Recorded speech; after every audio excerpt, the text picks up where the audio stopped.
ನಮಸ್ಕಾರ ಸ್ನೇಹಿತರೆ, ನ್ಯೂಸ್ ಶೋಗೆ ಸ್ವಾಗತ. ನಾನು ಶಿವರಾಜ್ ಬಾಣಂಕಿ. ಈ ಬಾರಿಯ IPL ಮೆಗಾ ಹರಾಜು ಸಖತ್ ಥ್ರಿಲ್ ಅನ್ನ ಕೊಟ್ಟಿತ್ತು. ಯಾವ ತಂಡ ಯಾರನ್ನ ಖರೀದಿ ಮಾಡುತ್ತೆ ಅಂತ ಜನ ಕಾಯ್ತಾ ಕುಳಿತಿದ್ರು. ಟಿವಿ ಮುಂದೆ ಕುಳಿತು ಬಿಡ್ಡಿಂಗ್ ನೋಡ್ತಾ ಇದ್ದವರು ನಾವೇ ಫ್ರಾಂಚೈಸಿ ಆಗಿದ್ರೆ ಅವರನ್ನ ಇವರನ್ನ ತಗೊಳ್ತಿದ್ವಿ ಅಂತ ಚರ್ಚೆ ಮಾಡ್ತಾ ಇದ್ರು. ದೇಸಿ ಹಾಗೂ ವಿದೇಶಿ ಆಟಗಾರರು ದುಬಾರಿ ಬೆಲೆಗೆ ಬಿಡ್ ಆಗಿದ್ದಾರೆ. ಆದ್ರೆ ಈ ಹರಾಜಿನಲ್ಲಿ ಬಾಂಗ್ಲಾ ಕ್ರಿಕೆಟರ್ಸ್ಗೆ ಗೇಟ್ ಪಾಸ್ ನೀಡಲಾಗಿದೆ. ಬಾಂಗ್ಲಾದೇಶದ ಆಟಗಾರರಿಗೆ IPL ಫ್ರಾಂಚೈಸಿಗಳು ಮಣೆ ಹಾಕಿಲ್ಲ. ಇದು ಕ್ರಿಕೆಟ್ ಗಲ್ಲಿಗಳಲ್ಲಿ ಸಾಕಷ್ಟು ಚರ್ಚೆ ಆಗ್ತಾ ಇದ್ದು ಇದಕ್ಕೆ ಸಾಕಷ್ಟು ಕಾರಣಗಳು ಹುಟ್ಟಿಕೊಂಡಿವೆ. ಹಾಗಿದ್ರೆ ಯಾಕೆ ಈ ಬಾರಿ ಒಬ್ಬ ಬಾಂಗ್ಲಾ ಆಟಗಾರರನ್ನು ಖರೀದಿ ಮಾಡಿಲ್ಲ? ಮಕ್ಕಳಿಗೆ ಸೋಷಿಯಲ್ ಮೀಡಿಯಾ ಬ್ಯಾನ್ ಮಾಡಿದ್ಯಾಕೆ? ಕೆಪಿಸಿಸಿ ಅಧ್ಯಕ್ಷ ರೇಸ್ನಲ್ಲಿ ಯಾರೆಲ್ಲ ಇದ್ದಾರೆ ಅನ್ನೋದ್ರ ಜೊತೆ ಸಾಕಷ್ಟು ಸುದ್ದಿಗಳನ್ನ ನೋಡೋಣ. ನಾನು ಶಿವರಾಜ್ ಬಾಣಂಕಿ. ನೀವು ಸುದ್ದಿಯಾನದ ಸಬ್ಸ್ಕ್ರೈಬರ್ ಆಗೋದನ್ನ ಮರಿಬೇಡಿ. ಈ ಬಾರಿಯ ಮೆಗಾ ಹರಾಜಿನಲ್ಲಿ ಬಾಂಗ್ಲಾದೇಶದ ಒಬ್ಬ ಆಟಗಾರರನ್ನು ಬಿಡ್ ಮಾಡಿಲ್ಲ. ಮೆಗಾ ಹರಾಜಿನಲ್ಲಿ ಒಟ್ಟು 10 ಫ್ರಾಂಚೈಸಿಗಳು 639.15 ಕೋಟಿ ರೂಪಾಯಿಗಳನ್ನು ಖರ್ಚು ಮಾಡಿದ್ರೂ ಬಾಂಗ್ಲಾದೇಶದ ಯಾವುದೇ ಆಟಗಾರನಿಗೂ ಯಾರು 1 ರೂಪಾಯಿಗಳನ್ನು ಸಹ ಹೂಡಿಕೆ ಮಾಡಲು ಮುಂದಾಗಿಲ್ಲ. ಮೆಗಾ ಹರಾಜಿನಲ್ಲಿ ಒಟ್ಟು 182 ಆಟಗಾರರನ್ನ ಖರೀದಿಸಲಾಗಿದ್ದು ಇದರಲ್ಲಿ ಬಾಂಗ್ಲಾದೇಶದ ಒಬ್ಬ ಆಟಗಾರನು ಸೇರಿಲ್ಲ ಎಂಬುದು ಅಚ್ಚರಿಯ ವಿಷಯ. ಬಾಂಗ್ಲಾದೇಶದ ಒಟ್ಟು 12 ಆಟಗಾರರು ಮೆಗಾ ಹರಾಜಿಗೆ ಹೆಸರನ್ನ ನೋಂದಾಯಿಸಿಕೊಂಡಿದ್ರು. ಇದರಲ್ಲಿ ಕೇವಲ 2 ಆಟಗಾರರನ್ನ BCCI ಶಾರ್ಟ್ ಲಿಸ್ಟ್ ಪಟ್ಟಿಯಲ್ಲಿ ಸೇರಿಸಿತ್ತು. ಆದರೆ ಈ 2 ಆಟಗಾರರನ್ನ ಬಿಡ್ ಮಾಡೋಕ್ಕೂ IPL ಫ್ರಾಂಚೈಸಿಗಳು ಮುಂದಾಗಿಲ್ಲ. ಹೀಗಾಗಿ ಪಾಕಿಸ್ತಾನದ ನಂತರ ಬಾಂಗ್ಲಾದೇಶದ ಯಾವುದೇ ಆಟಗಾರ ಕೂಡ IPL 2025ರಲ್ಲಿ ಆಡ್ತಾ ಇಲ್ಲ. ಪಾಕ್ ನಂತರ ಬಾಂಗ್ಲಾ IPLನಿಂದ ಔಟ್. IPL 2008ರ ಚೊಚ್ಚಲ ಆವೃತ್ತಿಯಲ್ಲಿ ಪಾಕಿಸ್ತಾನದ ಕ್ರಿಕೆಟಿಗನೊಬ್ಬ ಆಡಿದ್ರು. ಇದಾದ ನಂತರ 2008ರ ಆವೃತ್ತಿ ಕೊನೆಯದಾಗಿತ್ತು. ಇದಾದ ಬಳಿಕ ಪಾಕಿಸ್ತಾನದ ಕ್ರಿಕೆಟಿಗರನ್ನ IPLಗೆ ಕರೆದೊಯ್ಯುವುದನ್ನು ಸಂಪೂರ್ಣವಾಗಿ ನಿಲ್ಲಿಸಲಾಗಿತ್ತು.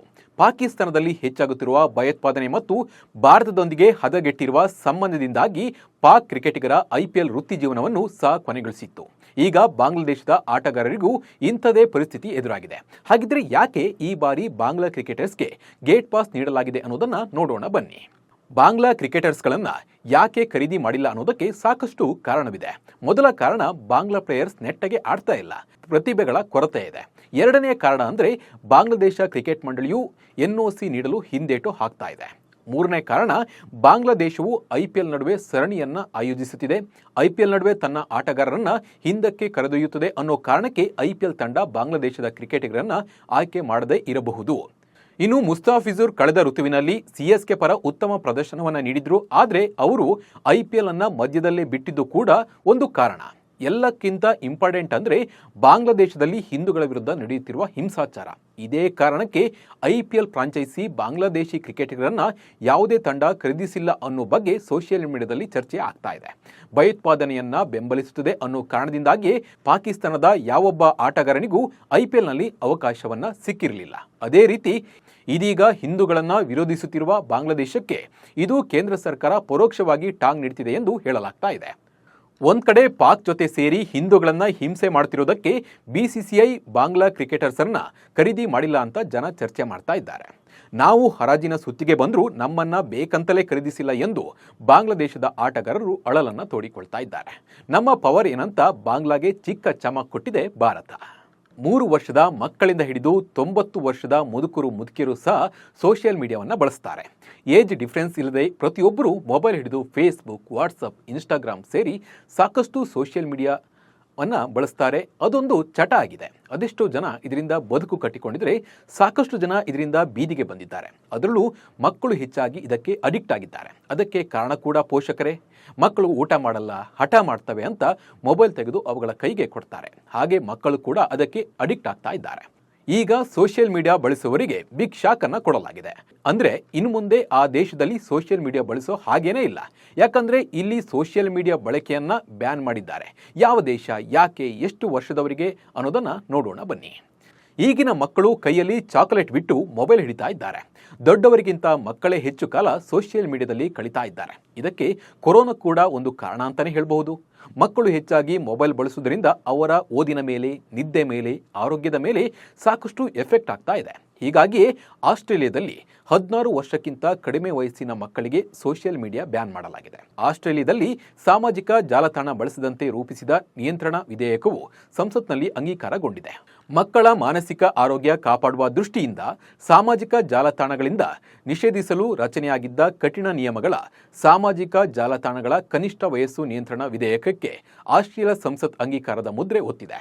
ಫೇಸ್ಬುಕ್, ಇನ್ಸ್ಟಾಗ್ರಾಮ್, ಟಿಕ್ಟಾಕ್ ಸೇರಿದಂತೆ ಎಲ್ಲ ತಾಣಗಳಲ್ಲಿ 16 ವರ್ಷದೊಳಗಿನ ಮಕ್ಕಳು ಬಳಸದಂತೆ ನಿಯಂತ್ರಣ ವಿಧೇಯಕ ರೂಪಿಸಲಾಗಿದೆ. ಇಂಥ ಕಾನೂನು ರೂಪಿಸಿದ ಜಗತ್ತಿನ ಮೊದಲ ದೇಶ ಎಂಬ ಹಿರಿಮೆಗೆ ಆಸ್ಟ್ರೇಲಿಯಾ ಪಾತ್ರವಾಗಿದೆ. ಹಾಗಿದ್ರೆ ಈ ಕಾನೂನಿನಲ್ಲಿ ಏನಿದೆ ಅನ್ನೋದನ್ನ ನೋಡೋಣ ಬನ್ನಿ. ಹೊಸ ವಿಧೇಯಕದಲ್ಲಿ ಸಾಮಾಜಿಕ ಜಾಲತಾಣದಲ್ಲಿ ಮಕ್ಕಳು ಲಾಗಿನ್ ಆಗದಂತೆ ನಿರ್ಬಂಧಿಸಲು ಸೂಚಿಸಲಾಗಿದೆ.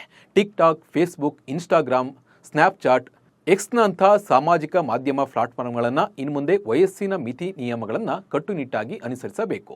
ಇವುಗಳನ್ನು ಉಲ್ಲಂಘಿಸುವ ಕಂಪನಿಗಳಿಗೆ ಭಾರಿ ದಂಡವನ್ನು ವಿಧಿಸುವುದಾಗಿ ಮಸೂದೆಯಲ್ಲಿ ಪ್ರಸ್ತಾಪಿಸಲಾಗಿದೆ.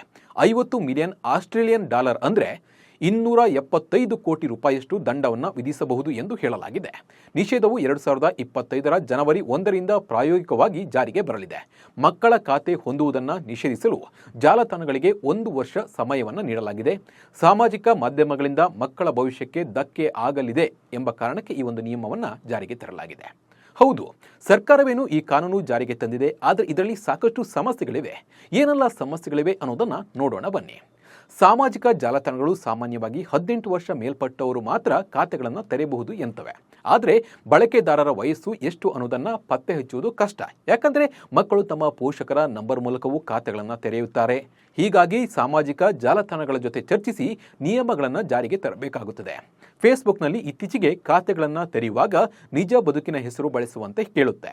ಆದರೆ ಜನ ಮನಸ್ಸಿಗೆ ಬಂದ ಹೆಸರನ್ನು ನೀಡ್ತಾರೆ. ಇದು ಸತ್ಯ ಅಂತ ಹೇಗೆ ತಿಳಿಯುತ್ತೆ ಎಂಬ ಪ್ರಶ್ನೆಗೆ ಯಾವುದೇ ಉತ್ತರವಿಲ್ಲ. ಇನ್ನೊಂದು ಪ್ಲಾನ್ ಇದೆ. ಸರ್ಕಾರ ನೀಡಿದ ಗುರುತಿನ ಚೀಟಿಗಳನ್ನು ಸೋಷಿಯಲ್ ಮೀಡಿಯಾಗೆ ಲಿಂಕ್ ಮಾಡುವ ಮೂಲಕ ನಿಯಂತ್ರಣ ತರಬಹುದು. ಆದರೆ ಇದರಿಂದ ಸಾಮಾಜಿಕ ಜಾಲತಾಣಗಳ ಬಳಕೆದಾರರ ಸಂಖ್ಯೆ ಇಳಿಕೆ ಆಗುತ್ತೆ. ಇದರ ಎಫೆಕ್ಟ್ ಸಂಸ್ಥೆಗಳಿಗೆ ಆಗುತ್ತೆ. ಆಗ ಸಂಸ್ಥೆಗಳು ಸರ್ಕಾರದ ನಿಯಮದ ವಿರುದ್ಧ ಧ್ವನಿ ಎತ್ತಬಹುದು. ಈ ಎಲ್ಲ ಕಾರಣಗಳಿಂದ ಆಸ್ಟ್ರೇಲಿಯಾ ಸರ್ಕಾರವು ಅನೇಕ ಸವಾಲುಗಳನ್ನು ಎದುರಿಸಿ ನಿಯಮಗಳನ್ನು ಜಾರಿಗೆ ತರಬೇಕಾಗಿದೆ. ಮಕ್ಕಳ ಸುರಕ್ಷತೆ ಹಾಗೂ ಉತ್ತಮ ಭವಿಷ್ಯವನ್ನು ಒದಗಿಸುವ ನಿಟ್ಟಿನಲ್ಲಿ ಎಲ್ಲ ಸವಾಲುಗಳಿಗೆ ಸರ್ಕಾರ 1 ವರ್ಷದಲ್ಲಿ ಉತ್ತರವನ್ನು ಕಂಡುಕೊಳ್ಳಬೇಕಾಗಿದೆ. ಆಸ್ಟ್ರೇಲಿಯಾದಲ್ಲಿ ಸರ್ಕಾರ ತೆಗೆದುಕೊಂಡ ನಿರ್ಧಾರ ಸರಿಯಾಗೇ ಇದೆ. ಆದರೆ ಇದು ಹೇಳಿದಷ್ಟು ಸುಲಭವಲ್ಲ. ಯಾಕಂದರೆ ಪೋಷಕರೇ ಮಕ್ಕಳಿಗೆ ಸೋಷಿಯಲ್ ಮೀಡಿಯಾ ಬಳಕೆ ಮಾಡೋಕೆ ಅವಕಾಶ ಮಾಡಿಕೊಡ್ತಿರುವಾಗ ಇದು ಎಷ್ಟರ ಮಟ್ಟಿಗೆ ಸಕ್ಸಸ್ ಆಗುತ್ತೆ ಅನ್ನೋದನ್ನು ಕಾದು ನೋಡಬೇಕಿದೆ. 3 ಕ್ಷೇತ್ರಗಳ ಬೈ ಎಲೆಕ್ಷನ್ನಲ್ಲಿ ಭರ್ಜರಿ ಕಮಾಲ್ ಮಾಡಿರುವ ರಾಜ್ಯ ಕಾಂಗ್ರೆಸ್ ಫುಲ್ ಜೋಶ್ನಲ್ಲಿದೆ. ಈ ಬೆನ್ನಲ್ಲೇ ಸಂಪುಟ ಪುನರಚನೆ ಸುದ್ದಿ ಸದ್ದು ಮಾಡ್ತಾ ಇದ್ದು, ಜೊತೆಗೆ ಕೆಪಿಸಿಸಿ ಅಧ್ಯಕ್ಷ ಸ್ಥಾನದ ಬದಲಾವಣೆಯೂ ಆಗಲಿದೆ ಎಂದು ಹೇಳಲಾಗ್ತಾ ಇದೆ. ರಾಜ್ಯ ಕಾಂಗ್ರೆಸ್ ನಾಯಕರ ನಿಗೂಢ ಹೆಜ್ಜೆ ಇಡ್ತಾ ಇದ್ದು, ಕಳೆದ 2 ದಿನಗಳಿಂದ ಡಿಸಿಎಂ ಡಿಕೆ ಶಿವಕುಮಾರ್ ದೆಹಲಿಯಲ್ಲಿ ಬೀಡು ಬಿಟ್ಟಿದ್ದಾರೆ. ಈ ಹೊತ್ತಿನಲ್ಲೇ ಕೆಪಿಸಿಸಿ ಅಧ್ಯಕ್ಷ ರೇಸ್ನಲ್ಲಿ ಡಿಕೆ ಸುರೇಶ್ ಇದ್ದಾರೆ ಅನ್ನೋ ಮಾತು ಕೂಡ ಕೇಳಿ ಬರ್ತಾ ಇದೆ. ಮುಖ್ಯಮಂತ್ರಿ ಸಿದ್ದರಾಮಯ್ಯ ಹಾಗೂ ಡಿಕೆ ಶಿವಕುಮಾರ್ ಲೋಕಸಭೆ ಪ್ರತಿಪಕ್ಷ ನಾಯಕ ರಾಹುಲ್ ಗಾಂಧಿ ಅವರನ್ನ ಭೇಟಿಯಾಗಿ ಕೆಲ ಹೊತ್ತು ಮಾತುಕತೆಯನ್ನು ನಡೆಸಿದರು. ಇದೇ ವೇಳೆ ಸಿದ್ದರಾಮಯ್ಯ ಅವರು ವಯನಾಡು ಕ್ಷೇತ್ರದಿಂದ ಲೋಕಸಭೆಗೆ ಆಯ್ಕೆಯಾಗಿರುವ ನೂತನ ಸಂಸದೆ ಪ್ರಿಯಾಂಕಾ ಗಾಂಧಿ ಅವರನ್ನು ಅಭಿನಂದಿಸಿದರು. ಇತ್ತೀಚೆಗೆ ನಡೆದ ವಿಧಾನಸಭಾ ಉಪಚುನಾವಣೆಯಲ್ಲಿ 3 ಕ್ಷೇತ್ರಗಳಲ್ಲಿ ಕಾಂಗ್ರೆಸ್ ಭರ್ಜರಿ ಗೆಲುವು ಸಾಧಿಸಿದ್ದು, ಮುಖ್ಯಮಂತ್ರಿ ಸಿದ್ದರಾಮಯ್ಯ ಅವರನ್ನು ರಾಹುಲ್ ಗಾಂಧಿ ಹಾಗೂ ಪ್ರಿಯಾಂಕಾ ಗಾಂಧಿ ಅಭಿನಂದಿಸಿದರು. ರಾಜ್ಯ ಬಿಜೆಪಿಯಲ್ಲಿ ಬಣ ರಾಜಕೀಯ ಜೋರಾಗಿದೆ. ಈ ನಡುವೆ ಬಿಜೆಪಿ ನಾಯಕ ಎಂಪಿ ರೇಣುಕಾಚಾರ್ಯ ಯತ್ನಾಳ್ ವಿರುದ್ಧ ಗುಡುಗಿದ್ದಾರೆ. ಕೆಲವರು ಅನಗತ್ಯವಾಗಿ ಗೊಂದಲವನ್ನು ಸೃಷ್ಟಿ ಮಾಡ್ತಾ ಇದ್ದಾರೆ. ಈ ಗೊಂದಲಗಳಿಗೆ ತೆರೆ ಎಳೆಯಬೇಕು. ಯಾರು ಮಧ್ಯದಲ್ಲಿ ನಿನ್ನೆ ಮೊನ್ನೆ ಬಂದು ಮಾತನಾಡ್ತಾ ಇದ್ದಾರೆ? ಸ್ವಯಂ ಘೋಷಿತ ಹಿಂದೂ ನಾಯಕ ಎನಿಸಿಕೊಂಡವರು ಗೋಮುಖ ವ್ಯಾಘ್ರರು. ಅವರು ಸದಾನಂದ ಗೌಡ ವಿರುದ್ಧವೂ ಮಾತನಾಡಿದ್ದಾರೆ ಎಂದು ಯತ್ನಾಳ್ ವಿರುದ್ಧ ಕಿಡಿಕಾರಿದ್ರು. ನಿಮ್ಮ ಹರುಕು ಬಾಯಿ ಹೊಲಸು ಬಾಯಿಯಿಂದಲೇ ಕಳೆದ ಚುನಾವಣೆಯಲ್ಲಿ ಪಕ್ಷ ಸೋಲು ಕಂಡಿದೆ. ವಕ್ಫ್ ಹೋರಾಟಕ್ಕೆ ಶೋಭಾ ಪ್ರಹ್ಲಾದ್ ಜೋಶಿ ಬೆಂಬಲ ಕೊಟ್ಟಿದ್ದಾರೆ ವಿನಃ ನಿಮಗಲ್ಲ ಎಂದು ಟಾಂಗನ್ನು ಕೊಟ್ಟಿದ್ದಾರೆ. ಫೆಂಗಲ್ ಚಂಡಮಾರುತವು ತಮಿಳುನಾಡಿಗೆ ಅಪ್ಪಳಿಸಿದ್ದು, ರಾಜ್ಯಾದ್ಯಂತ ಧಾರಾಕಾರ ಮಳೆ ಶುರುವಾಗಿದೆ. ಮುಂದಿನ 3 ದಿನಗಳ ಕಾಲ ತಮಿಳುನಾಡಿನ ಬಹುತೇಕ ಕಡೆ ಮಳೆಯಾಗುವ ಸಾಧ್ಯತೆ ಇದ್ದು ರೆಡ್ ಅಲರ್ಟ್ ಘೋಷಿಸಲಾಗಿದೆ. ಇವಿಷ್ಟು ಇವತ್ತಿನ ನ್ಯೂಸ್ ಶೋ ಸುದ್ದಿಗಳು. ನಮಸ್ಕಾರ.